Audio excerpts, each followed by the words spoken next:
अस्सलाम वालेकुम दोस्तों, कैसे हैं आप लोग। सुबह का बज रहा है अभी 11। मौसम बहुत अच्छा हो रहा था और अब मेरे जो हस्बैंड है ना, आज उनकी छुट्टी है, यानी कि घर पर है वो। तो हम लोग जा रहे हैं मार्केट कि कुछ अच्छा सा बनाते हैं, आज इनकी छुट्टी है तो फ़िलहाल चलते हैं और लाते हैं, बनाते हैं कुछ अच्छा सा, कुछ स्पाइसेस आज खाने का दिल हो रहा था। तो फ़िलहाल देखिए, ये भी साथ में जा रहे हैं, हम दोनों जा रहे हैं साथ में। Hello hi. आ जाओ। बोलो भाई, कोई बात नहीं, आइए।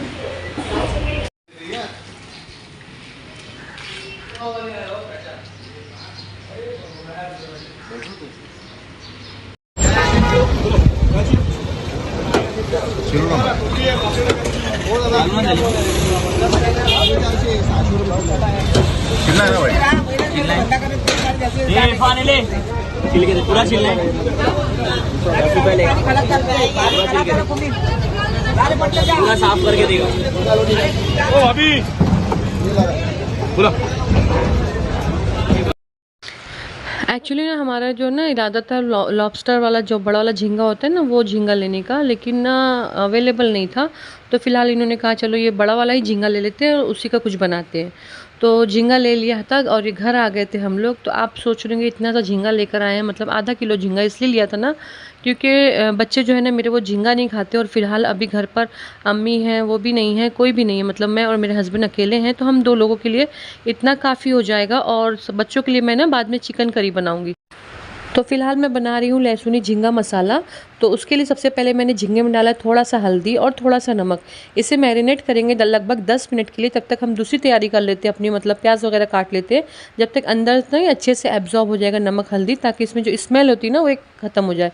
फिर कढ़ाई रख दिया था गैस पर और इसमें डालेंगे हम तेल। तेल अपने हिसाब से कम ज़्यादा रखिएगा। उसके बाद इसमें जाएगा ये ज़ीरा और कड़ी पत्ता। जब दोनों चीज़ ना अच्छे से भुन जाएगी, तड़क जाएगी ना, तो उसमें हम डालेंगे ये प्याज। तो लगभग ये आधा किलो झींगे के हिसाब से मैंने 2 बड़े साइज़ का प्याज काटा था। अगर आपके पास बड़े साइज़ का प्याज नहीं तो आप 3 प्याज ले लें, क्योंकि इसी से हम मसाला बनाएंगे। अब ना प्याज में हम डालेंगे ये लहसुन, क्योंकि ये लहसुनी झींगा मसाला मैं बना रही हूँ, तो इसमें लहसुन का बहुत बड़ा हिस्सा होता है। इससे टेस्ट इतना अच्छा आता है ना कि आप ये रेसिपी मेरी ज़रूर ट्राई करिएगा। अब दोनों चीज़ों को इतना भूनना है ना कि इससे हल्का से गोल्डन कलर आ जाए। और इसमें डालेंगे हम नमक, ताकि जल्दी से ना ये कलर चेंज कर ले प्याज अपनी। तो आप देख सकते हैं, इसे लगातार चलाते हुए मैं इसे अच्छा सा भूनूंगी, ताकि इसमें ना लहसुन भी थोड़ा सा भून जाए और प्याज का भी कलर अच्छे सा गोल्डन सा आ जाए। तो आप देख सकते हैं दोनों अच्छे से भून गया है। इस टाइम पर हम डालेंगे अब इसमें तेज़पत्ता। तेज़पत्ता आप पहले भी डाल सकते हैं, इस टाइम नहीं, आप पहले भी डाल सकते हैं, ताकि अच्छे से इसमें खुशबू आ जाए। जब सब चीज़ें अच्छे से ना भून गई थी, गोल्डन सी हो गई थी, तो इसमें मैरिनेशन जो करके हमने रखा था, मैरिनेट किया हुआ झींगा, वो इसमें हम ऐड कर देंगे। और ध्यान रखें कि पहले भी हमने झींगे में नमक ऐड किया था, तो अभी फ़िलहाल नमक आप अपने हिसाब से कम ही डालिएगा। ये चीज़ का आप ख्याल रखिएगा, मतलब वीडियो बनाते जाएँ और नमक का ध्यान न रखें तो पूरी रेसिपी आपकी ख़राब हो जाएगी। साथ ही साथ इसमें डालेंगे 1 चम्मच भरकर अदरक लहसुन का पेस्ट, जिससे ना अच्छी सी खुशबू आएगी। और क्या करेंगे ना, प्याज और अदरक लहसुन के साथ में झींगे को ना हम लगातार हाई फ्लेम कर देंगे। 2 से 3 मिनट तक इसे हाई फ्लेम पर हम पकाएंगे, तब तक जब तक इसका जो तेल है ना वो सेपरेट नहीं हो जाता। और ये जो ना मोटी वाली जो हरी मिर्च होती है, ये आप ज़रूर से मंगाएं। इसमें इसका फ्लेवर इतना अच्छा आता है ना कि बहुत, मैं बता ही नहीं सकती।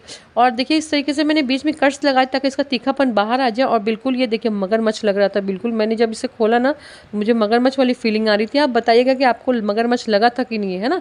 ठीक है, चलिए इसे डाल देते हैं और इस तरीके से देखिए और डाल देते हैं। इसमें बहुत अच्छा सा एक फ्लेवर आएगा इस मिर्च का। अगर आपके पास नहीं है ना तो कोई मसला नहीं है, चलिए ठीक है, मत मंगाइएगा, आप हरी वाली मिर्च डाल दीजिएगा, लेकिन डालिएगा ज़रूर, जिससे ना फ्लेवर बहुत अच्छा आएगा।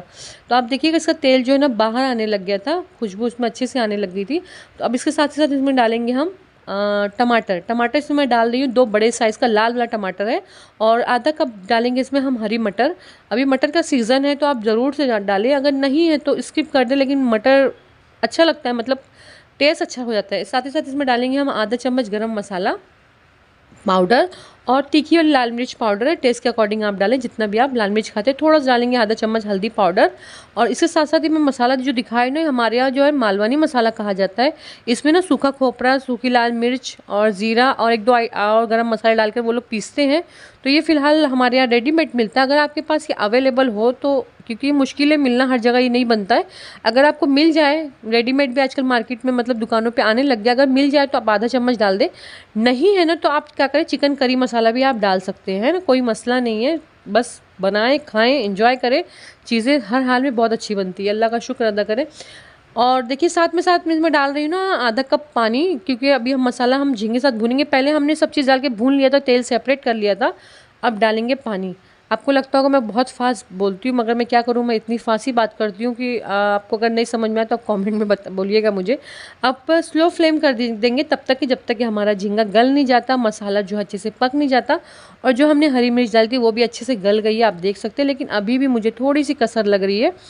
स्लो फ्लेम कर दें 1-2 मिनट और, ताकि तेल जो है ना वो बाहर आ जाए। देखिए अब बहुत अच्छी तरीके से अच्छे से पक गया। खुशबू इतनी अच्छी आ रही ना कि अब लग रहा है कि ये अच्छे से भून गया। अब हम क्या करेंगे, इसमें डालेंगे कटी हुई हरी धनिया। सबसे मेन चीज़ जो होती है वो हरी धनिया का बहुत बड़ा इसमें पार्ट होता है खाने में, जो लज्जत को, टेस्ट को और बढ़ा देता है। तो आप ज़रूर से डालें इसमें और अच्छे से मिक्स कर दें। हमारी जो लहसुनी झींगा मसाला हमारा बनके रेडी हो चुका है। इसी के साथ साथ मैं अभी बनाऊंगी चिकन करी। तो फिलहाल मैंने उसकी वीडियो नहीं बनाई हूँ, क्योंकि बहुत सारी चिकन की रेसिपी ऑलरेडी है चैनल पर। तो सिंपल तरीके से मैंने चिकन करी बनाया था। अभी मैं आपको आगे दिखाती हूँ इंशाल्लाह से। आप देख सकते हैं हमारा लहसुनी झींगा मसाला बनकर रेडी हो चुका है। आप बताइएगा कैसा लग रहा है। इसको आपने चावल की रोटी से खाएँ, सादी रोटी से खाएँ, चावल से खाएँ, हर हाल में ये इतना अच्छा लगता है ना, बहुत अच्छा लगता है। तो आगे देखिए मैंने बनाई हुई ये चिकन करी बच्चों के लिए, क्योंकि बच्चे झींगा नहीं खाते हैं। और झींगा भी ना बहुत ड्राई मैंने बनाया था, तो इसके लिए करी बनाई ताकि चावल रोटी से आप खा सकें। साथ ही साथ चावल बनाया है। तो आप देख सकते हैं ये हमारा फाइनल लुक, चावल विथ झींगा लहसुनी मसाला और साथ ही साथ चिकन करी। और रोटी जो है वो बाद में भी मैं गरम गरम बनाऊंगी जब हम अभी बैठेंगे। फ़िलहाल अभी रेसिपी के लिए मैंने आपको इस तरीके से बना के दिखा दिया है। आप बताइए मुझे कमेंट बॉक्स में कैसा लग रहा है। उम्मीद करती हूँ आज की रेसिपी ज़रूर से पसंद आई होगी। पसंद आई तो प्लीज़ एक लाइक दे दीजिएगा, शेयर करिएगा अपने दोस्तों में, चैनल को सपोर्ट करिएगा। दोस्तों बहुत मेहनत लगती है यारों, बाज़ार जाओ, लाओ, पकाओ, बहुत मेहनत लगती है। प्लीज़ बताना मुझे कैसी लगी, ठीक है। दुआओं में याद रखना। मैं फिर से मिलती हूँ। अल्लाह हाफिज़।